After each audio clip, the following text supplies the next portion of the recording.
నమస్కారం ఘంటారావానికి స్వాగతం. ముందుగా ప్రధానాంశాలు. తమిళనాడు సీఎస్ రామ్మోహన్ కార్యాలయంలో కీలక దస్త్రాలు స్వాధీనం.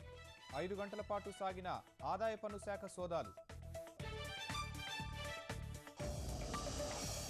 నగదు అక్రమ మార్పిడి కేసులో శేఖర్ రెడ్డి సహా 3 అరెస్ట్.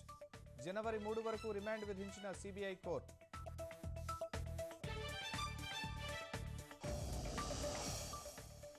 పాలనలో ఇదే వేగం కొనసాగిస్తే 15% అభివృద్ధి సాధ్యమే. తొలి రోజు కలెక్టర్ల సదస్సులో చంద్రబాబు దిశానిర్దేశం.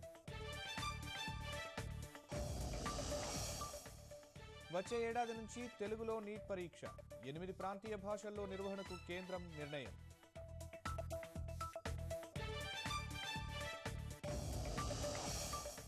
తిరుమలలో భక్తులందరికీ గుర్తింపు కార్డు తప్పనిసరి. సేవల్లో పారదర్శకత కోసం తితిదే నిర్ణయం.